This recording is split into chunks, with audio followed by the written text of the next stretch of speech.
Hey guys, it's Jill and John here from Number 17 Personal Training. We're going to have a quick little chat today, and today's topic is around the assessment. So when a new client comes in, they go through a very comprehensive assessment with us that includes a long form with a lot of questions. And so I want to talk to John today about one of the questions that we ask on our assessment form, and that is, why are you here today? And what have you tried already? So John, take it away. So it's very, very important before we sit down and talk about your goals that we even, when clients come in, they're a little lost, they're confused about what they should achieve with their training versus what they need to achieve with their training. And that expectation needs to be, we need to meet that and make sure that where we're taking you is aligned with where you want to go. Okay. So sitting down and identifying what your purpose is and your main reason that you are here is extremely important. If you think you need to come in to be beaten up, to lose your weight, and that you'll find happiness there, we tend to find that you'll be quite unhappy when you get to your result weight or goal weight. So it's important that we identify the little base of the pyramid, as we call it, which is our purpose, our why, the kind of mental health, emotional health, and your relationships, all that status. We identify what's going on there so we can find out what gives you fire in your belly. What's your why? Why have you let yourself get out of shape or unfit? And why do you want to get fit again? And this sounds like such a deep answer in some ways and such a simple answer in others, but it's extremely important to start questioning that, because as soon as you identify what's held you back or what's caused this maybe self-destructive pattern, as soon as you identify that, you can start the change in the adaptation. Otherwise, if you think you're going to just come in and get back into another cycle of, I'll just beat myself up at training for a few weeks, drop a few pounds, and then I'll find happiness again, that tends to lead someone down a road of a kind of failure again perhaps, or not meeting those desired goals or results, and essentially not being happy. So we want to tick our 3 H's: happy, hungry, horny, as we said. So happiness comes from within, as cheesy as that sounds. If you think happiness comes once you get those 20 pounds off, unfortunately that's not always the case.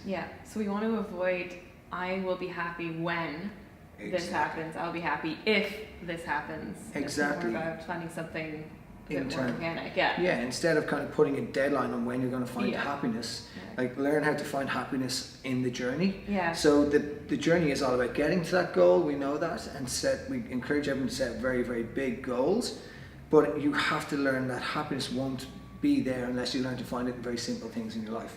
And that sounds very deep, but it really is the case. I've worked with so many beautiful people who've been in great shape, who've been extremely good athletes, and they look in the mirror and they hate everything they see in the mirror. And we don't want that. We want you to find happiness and contentment in yourself, so that yes, you're dropping a few pounds and improving your health, but as a byproduct of being happier, sleeping better, managing your wellness across all platforms, your body composition changes.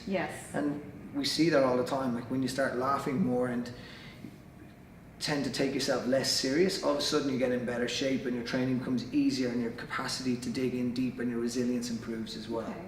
Now you said something about a pyramid there, and you said that at the base level was that happiness. So what else is on that pyramid? So above happiness and the mental health piece, which is we want to build out a good broad base for any pyramid so it's strong. Next layer up is your hormonal optimization, which is where we look at why you're not storing body fat from a hormonal why you're storing body fat from a hormonal point of view, or why you're getting run down all the time. Every single thing that happens in your body is driven by hormones. So learning to work with your hormones, improve your circadian rhythm, get you sleeping, eating, and feeling happy again is then next step up from that base. Then we start looking at things like movement quality, because if your body's in a state of disrepair and not moving well, it's going to show up in our assessment as well.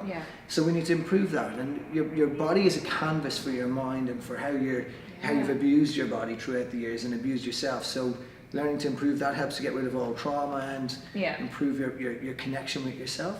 And from there, then we start looking at energy system training, strength training, more mobility based work, or even setting goals around that. And then on top of that, that's where you find your pyramid, your goal at the top of the pyramid. So essentially the whole thing is about building a big base and enjoying the journey of processes of unraveling all this stuff about yourself, and essentially then getting to that goal weight and being very happy. Great, sounds good. Thanks.